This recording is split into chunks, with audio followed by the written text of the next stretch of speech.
You clean like someone who's used to dirt, Bisola said, slowly pacing around her. She is used to it. Look at her. Just a little servant girl in our father's house, Demolate said, smacking, leaning against the wall. Tani keeps her eyes down, her thin fingers trembling against the wooden handle.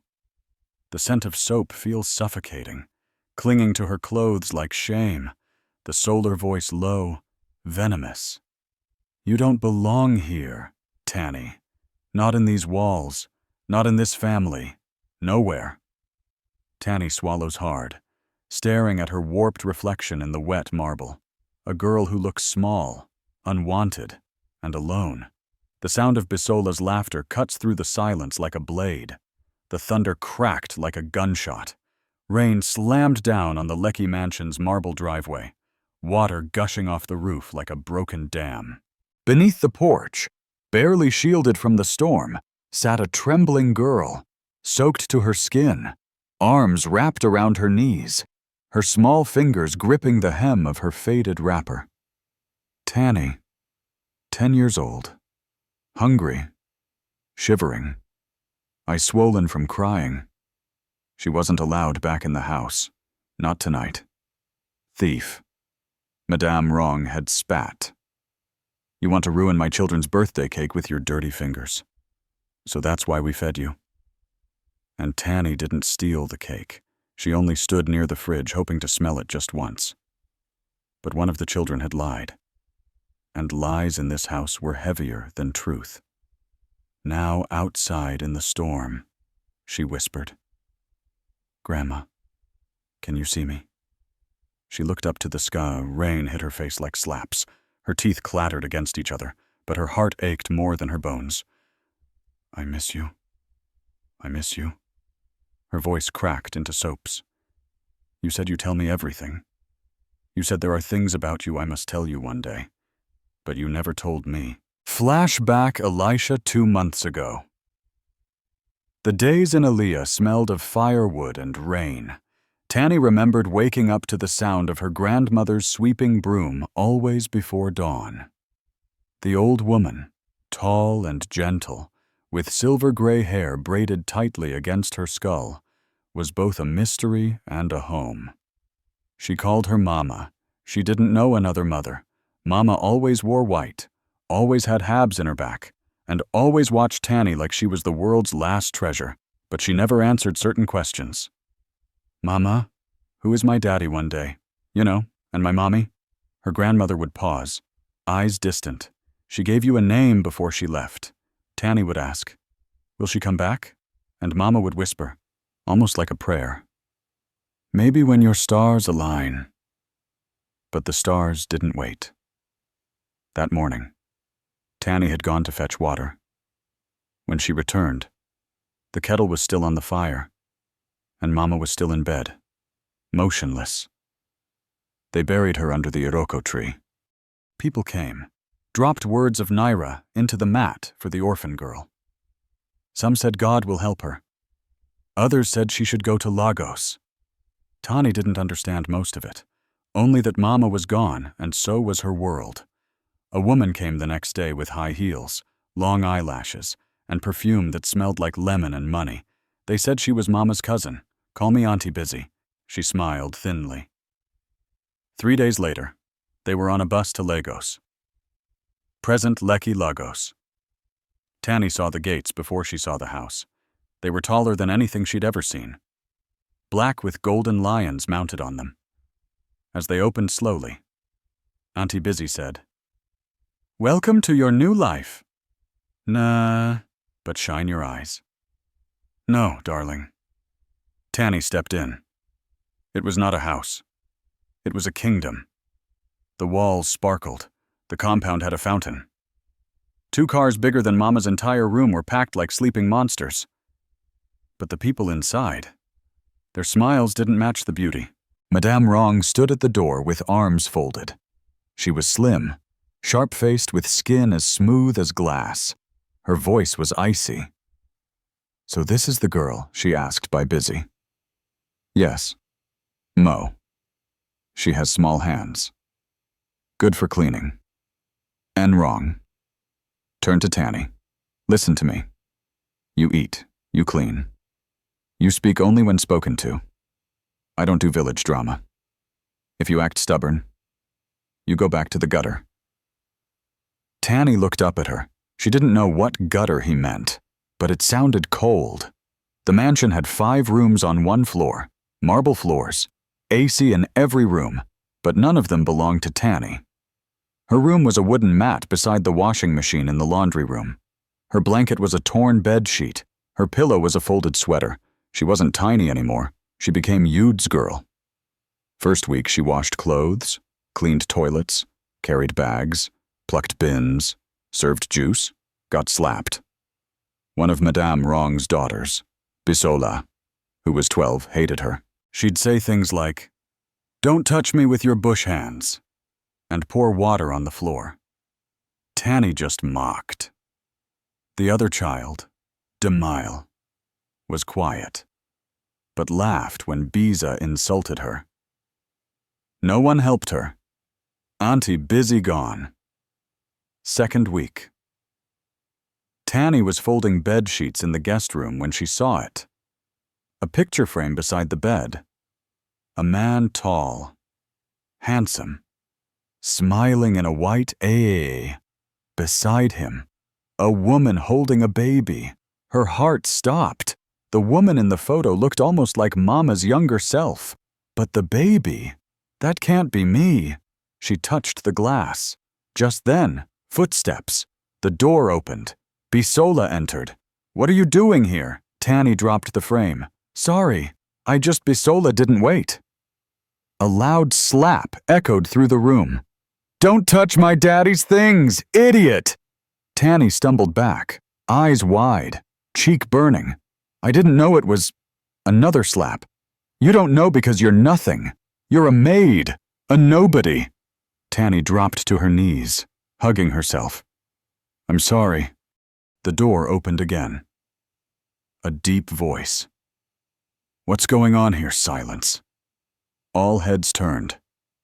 It was him. The man in the photo. The billionaire chief Adjudi Tall. Commanding, sharp Yoruba accent.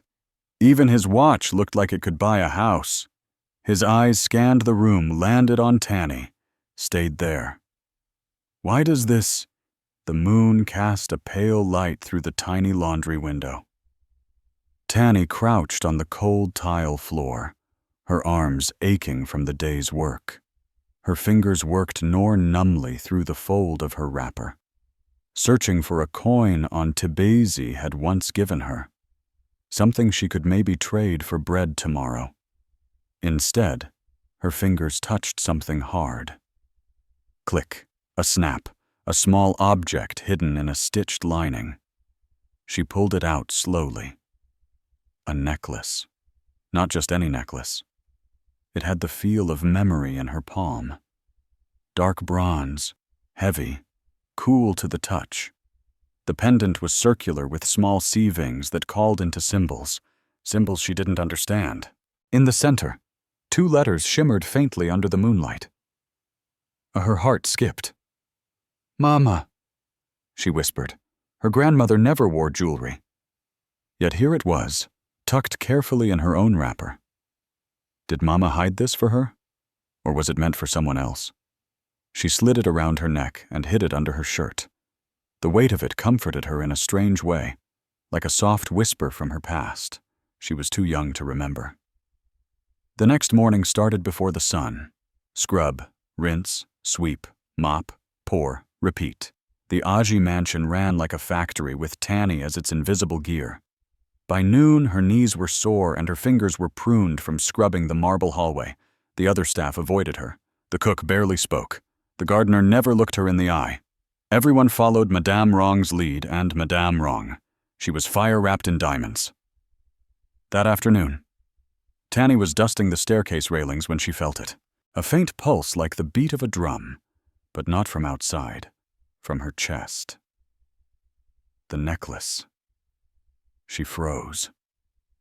At that exact moment, Chief Ajodi passed through the hallway below, talking on his phone. His aborder billowed around him like smoke. He looked up for the briefest moment. The eyes met. The necklace glowed softly beneath her blouse, faint but visible to her alone. Her breath hitched. Then it stopped glowing, just like that. That night the nightmares began.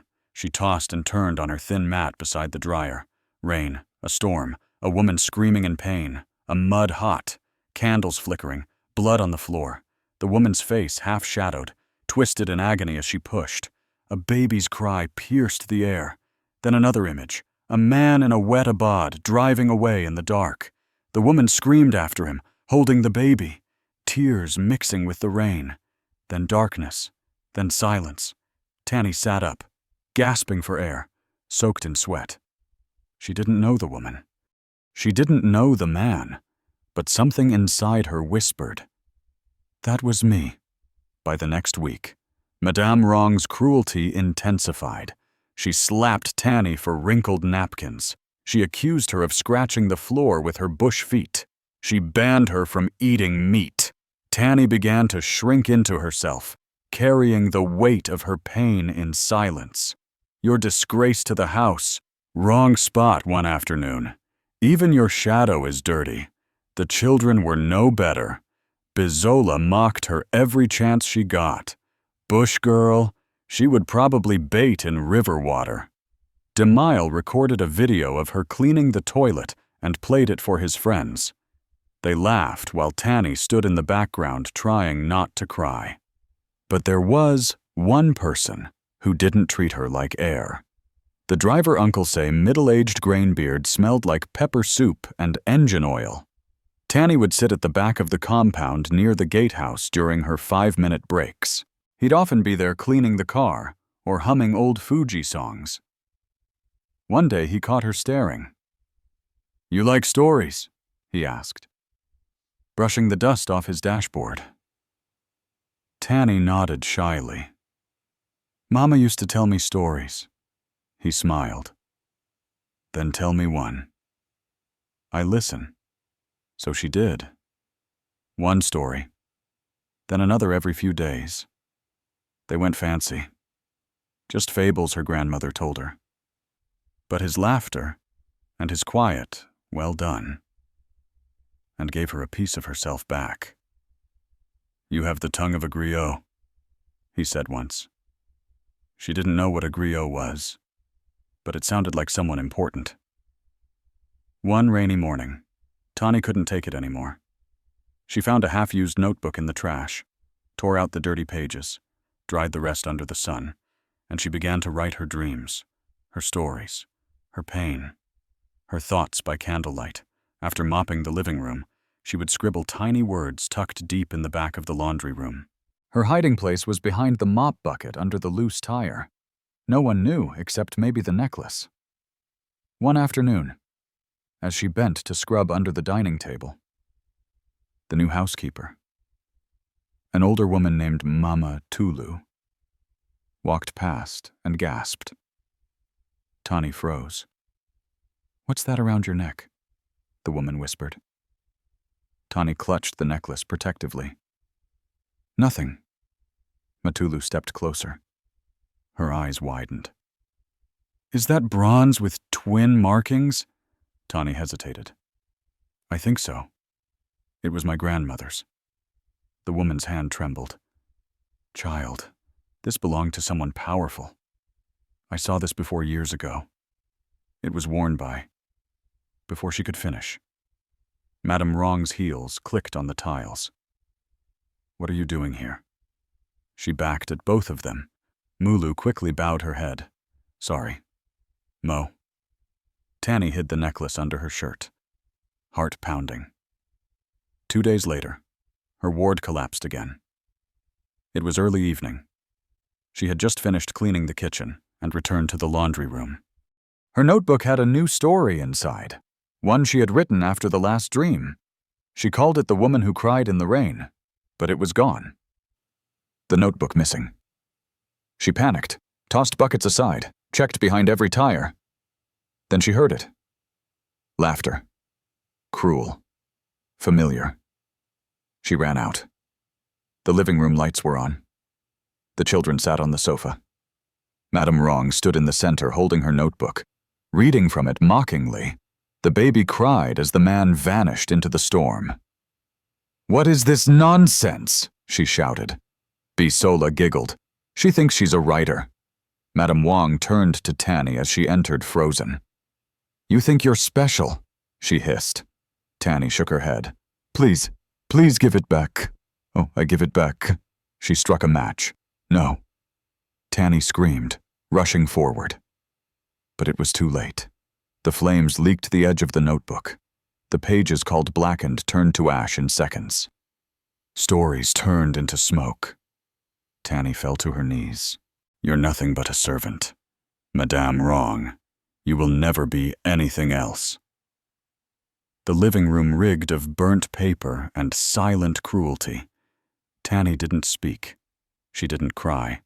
She just stared at the floor, hands clenched so tight they bled. But deep in her chest, the necklace glowed again unseen. Lay Buzz with media vans and banners. The Mansion Gates boy, a new sign. A Jody Foundation DNA reconnection drive for lost Nigerian children. You deserve to belong. Tanny watched the new segment from the hallway while dusting the TV stand. The camera panned over Chief Ajodi dressed in full aboda, his voice strong, his face noble. He spoke of thousands of forgotten children and the need to help them find their roots through DNA matching. "We cannot build a future when our past is lost," he said, gesturing with confidence. Tanny stopped dusting. Her eyes froze on the screen. It wasn't the words. It was the brows, thick, slightly arched, identical to hers. She turned to the large decorative mirror beside the TV. Slowly, she lifted her chin. She furrowed her brows, mimicked the way Chief Aji frowned when he read newspapers. She looked like him. Wait, she looked like him. That night she couldn't sleep. Her body lay on the laundromat, but her mind paced through marble corridors. Why had the necklace glowed when he passed? Why had her story seemed to echo real memories? Why was her reflection beginning to feel like a secret staring back? She stood quietly and crept into the hallway, past the kitchen, into the main dining room. She had 1 hour before the cook arrived to prep breakfast. She entered the pantry and moved behind the crates of imported cereal and spices. There, a cabinet. Locked. She tugged once, twice, click, unlocked. She opened the door to find old photo albums, dusty frames, and documents. She flipped through hands trembling. First album, holidays. Second, weddings. Third, trips. Fourth, personal photos. She froze. A picture of a young woman, barely 20, glowing with laughter, leaning against Chief Ajodi in a bright uncle address. She had a familiar face, a face she'd seen once in a dream holding a baby in a rainstorm. The name beneath the photo, A Drunk Alibi, Gunner Conference, 2013. Tanny's breath hitched.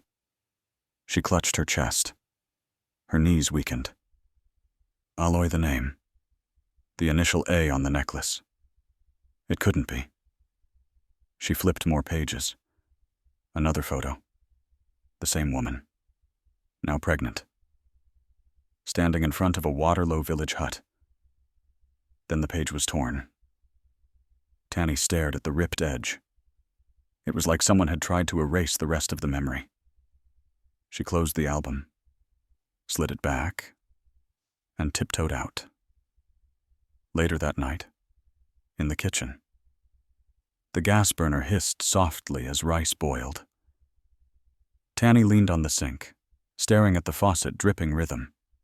She spoke aloud softly to herself. What if he's my real father? What if I've been living under the same roof and he doesn't even know? Why didn't Mama tell me? Why did she say, "There are things I must tell you one day"? Was this it? A shadow crossed the kitchen doorway. She turned, but no one was there. Still, her heart raced. Her world was tilting. In the weeks that followed, Madame Wrong became increasingly erratic. She stopped hosting guests, stopped smiling. She locked her bedroom now. She walked around clutching her back tightly. Tanny began to notice small things. Letters she tore without reading, calls she answered in whispers, late-night conversations with her sister behind closed doors.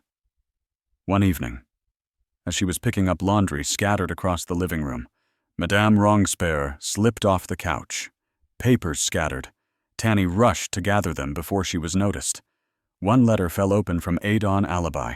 Toronto, Canada. Dear Wrong, I'm ready to find my daughter. I made mistakes, but she deserves the truth. I left her in safe hands in Aliyah 10 years ago. Her name was Tanola. If you know anything, please reach out. Her birthday is September 24th, 2014. The word swam before Tani's eyes. Her hands shook. The paper felt heavier than stone. September 24th, 2014. That was her birthday. She snatched the letter, folded it into her wrapper, and boated back to the laundry room, heart pounding so loud she thought it might wake the whole house. She pulled out the necklace, held it in one hand and the letter in the other. Her voice cracked as she whispered, Mama, is this why you never told me Tanny felt the room tilt again? This wasn't just a dream anymore. This was a truth buried so deep even her soul had forgotten it. The next morning, Chief Ajodi was in the driveway giving a statement to news reporters. Tanis stood behind a pillar watching. He spoke about the foundation again, about the need to bring justice to forgotten children. Even one missing child is one too many. She clenched her fist. Then she saw something she didn't expect. Uncle Say, the driver, watching from the garage with a strange expression. That evening after the guest had left and the house was quiet, Tanny approached him near the generator shed. Uncle. He looked at her. Tanny. What happened? She hesitated, then handed him the letter. Please read it. His eyes scanned the paper. His mouth parted slightly. He lowered it slowly. Eyes narrowed. Where did you find this? In Madame's purse. He looked down again.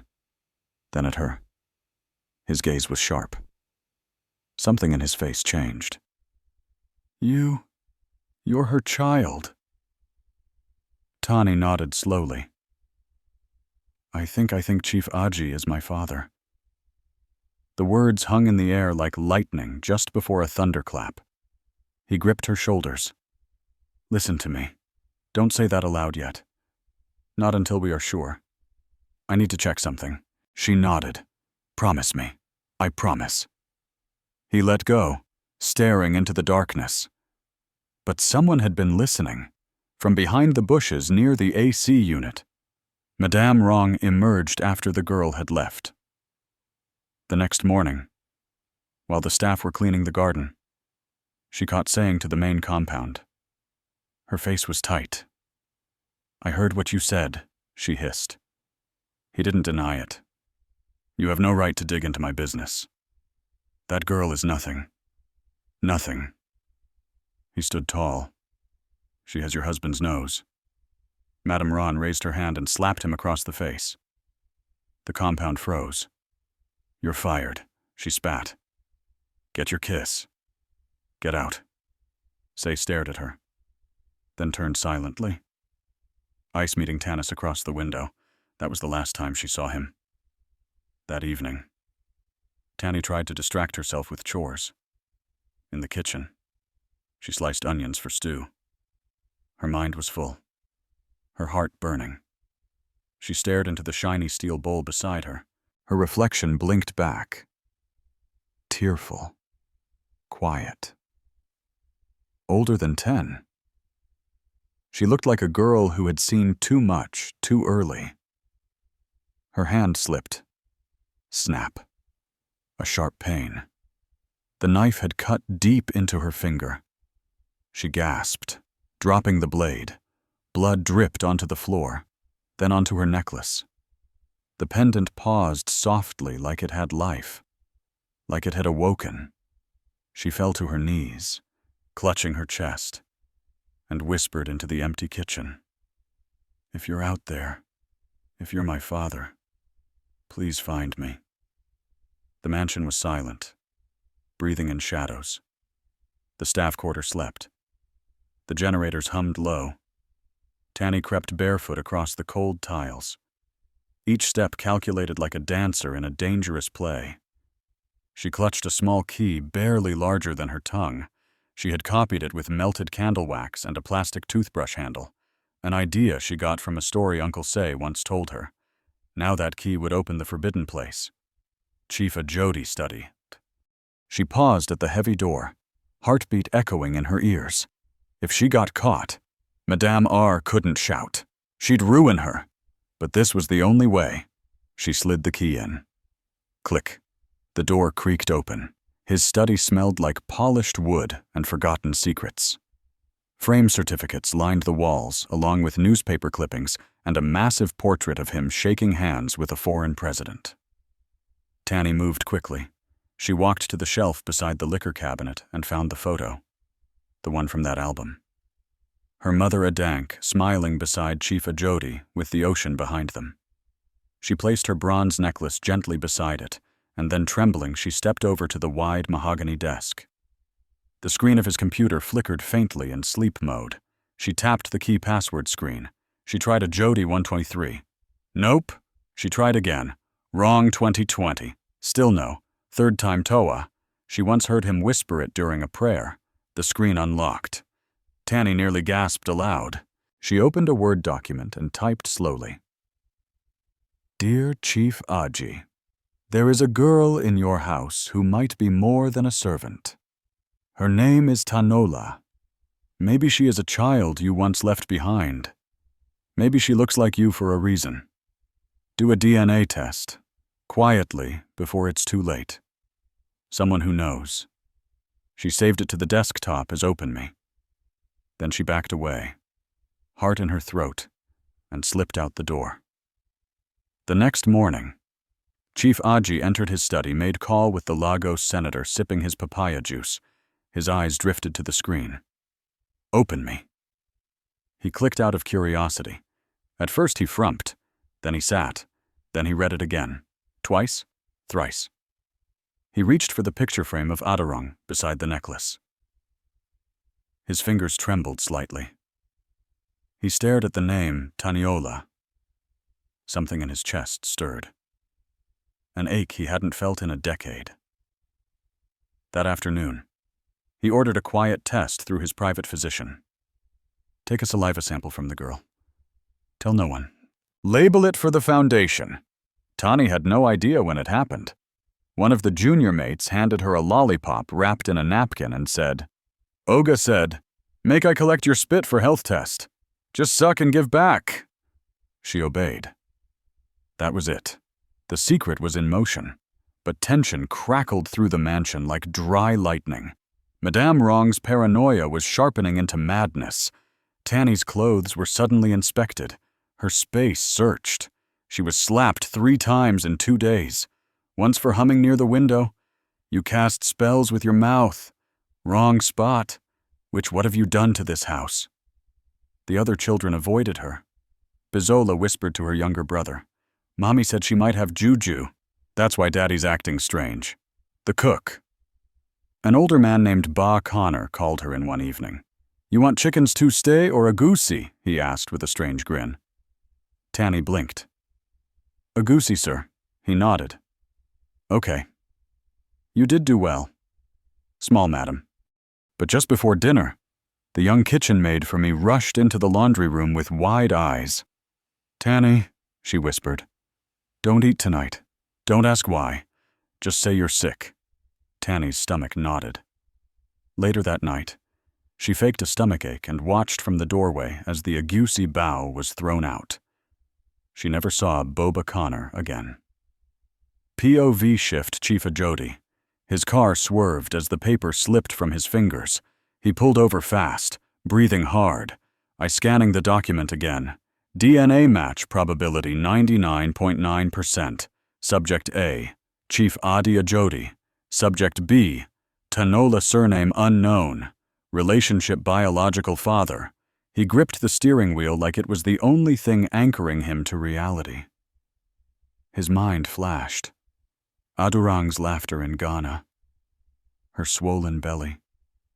Her voice saying, "I need to go back home. This child doesn't belong here." The silence that followed her departure. The letter she never answered.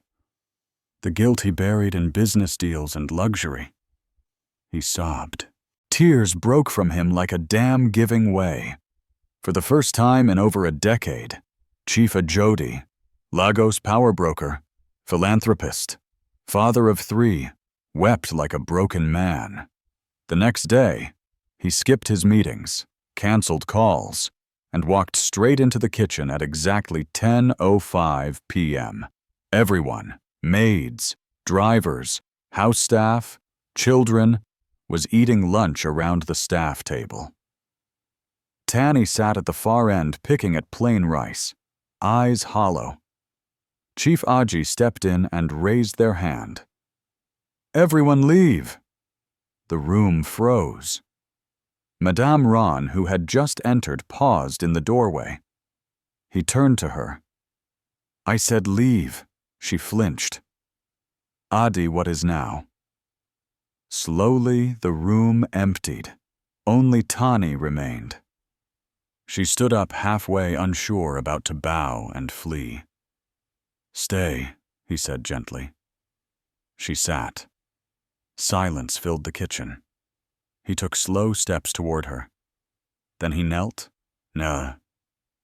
before a 10-year-old housegirl. Her mouth fell open. Her body froze. Chief Aji looked up, eyes glassy. "Who are you?" She didn't answer. He reached out and held the necklace that hung from her neck, the bronze circle with the initials A. "Adurang's child." His voice cracked like glass. Tanny's lips parted, but no sound came. Tears rolled down her cheeks. In that moment, all the silence, all the pain, all the bruises and burns, they turn into something else belonging. The silence in the dining room was volcanic, like the moment before a mountain splits and lover breaks through the earth. Chief Ajodi stood with the DNA envelope trembling in his hand. The golden-framed chandelier above him flickered slightly, as though even the house was holding its breath. Madame Ron, once regaled in jelly and judgment, sat pale and speechless. The children, Dulapo, the iPad slapper, and Faye, the indifferent eldest, stared wide-eyed at the man they'd never seen for her. But now their father's voice cracked with something they'd never heard before. Love and rage. "This girl, Chief Ajodi," began, his voice barely above a whisper, "is my child." Gasps. No one moved. Not even the cook, who had slipped in silently to hear the unfolding drummer. Tanny, still in her worn-out slippers, stood frozen beside a jug of Zobo. Her small fingers clenched into trembling fists. Chief Ajodi turned toward her. "Your name, what is your name?" His eyes shimmered with tears, not the kind he cried at funerals or business losses, but the kind he hadn't allowed himself to shed in decades. Tani swallowed. For the first time, she didn't look down. Instead, she stepped forward. Her voice, thin but bold, rang with memory. "Urola Admodi or Pa." It was like thunder had cracked through the ceiling. They are taken with the weight of legacy. Even Madame R blinked, stunned into silence by the yuba that rode off the girl's tongue. Pristine, pure, and haunting. It was her grandmother's voice all over again, alive, breathing through Tanny. Then came the explosion. "This is madness!" Madame R shrieked, springing from her seat. "You're going to believe a child over me, over your own wife. Chief Ajordi snapped. "You tried to poison my blood." The entire staff stiffened. Madame Wang's lips flailed, scrambling for a retort. "I protected your name, your image. What would the world say if they found out you had a child? Some bastard from your youth in your house." "She's not a bastard," he rode. "She is my daughter." "You knew," he added, his voice quiet but deadly. "You knew who she was. That's why you hated her from the moment she stepped in here." Tanny stood still, eyes glossy. She remembered the first lap, the cold leftovers, the hours kneeling on the tiles. But now the same tiles echoed with her name reclaimed. Taniola Ajodi. Dulopo's voice trembled. "Daddy." "I slapped her." Chief Ajod's jaw tightened. "You will apologize not just with words, but with actions." "All of you will." Femi looked away in shame. Later that evening, the house was still. The tension of an error melted into the slow ticking of the grandfather clock in the hallway. Chief Aji brought Tani into a hidden lounge beside his study. It was filled with framed newspaper articles, photos of his foundation projects and medals. But in the center was a new frame. The necklace her grandmother's underneath it was a plaque. Tanya Ajadi, the daughter who returned. Tani stared at it for a long time, saying nothing. Then she smiled. The airport was humid the day a drunk landed. A drunk alibi had aged gracefully. Her eyes were weary but determined. Her new husband held her hand, and a young boy, her second child, clutched her waist. "Where is she?" she asked as soon as she passed immigration. Chief Aji met her near the car. He didn't smile. "You left her. You never even asked what happened at the wrong side. I was young, broke, ashamed. My family rejected me. You didn't return my letters." "I didn't think she's here." Audi interrupted. "But this isn't about us anymore. It's about her." Tanny sat in the back seat, staring at her mother through the tinted glass. The reunion wasn't like the movies. No slow-motion hug, no tears soaking into each other's shoulders. Instead, Tanny stared hard. "Why did you leave me?" Her voice was small, but sharp. "Adaranced. I was scared. I thought you'd be better with my mother. I didn't even know she died. You forgot me." "No," Auden whispered, her voice cracking. "I remembered you every day, every night. I wrote letters. I sent money, but they never reached." Tani looked at Chief Aji. "Did you know she wrote?" He shook his head. "I thought she had moved on." A heavy pause. "I wanted to be someone before I returned," Auden added. "But I lost too much time." Tani nodded slowly. "I'm not angry. I just don't know if I feel anything yet." Adapted quietly. A week later, the Aji mansion was buzzing. News had leaked. Billionaire discovers lost daughter trended across social media. Paparazzi camped outside the gates. The Ajodi Foundation announced its new ambassador, Miss Tanya Ajodi. She was now the face of a campaign for Nigerian children lost to abandonment, trafficking, or neglect. Adaran came to see her one last time before flying back to Canada.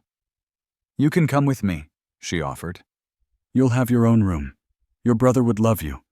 We'll start again." Tanny looked down at her hands. "And what if I stay at the wrong side, then I support you from here or Afara?" She leaned in. "But no matter what, I am proud of you." 2 months later, the Ajordi Community Center opened its doors in Aja. Children from nearby slums came in droves barefoot, hungry, wide-eyed. And there, in a sunlit room lined with colorful cushions, sat Tani. In her hand, A storybook handwritten, bound in leather. "My name is Tanola," she began. "And this is not a fairy tale. It's a memory." Her voice rose and fell like her grandmother's once did. The children listened, entranced. On the wall behind her, the necklace gleamed inside its frame. There was once a girl who slept in shadows, but she found her light in her name. The camera zoomed out for the Foundation's promotional video. Tanny's eyes sparkled as she closed her book. "I'm not done telling my story. In fact, it's only just beginning.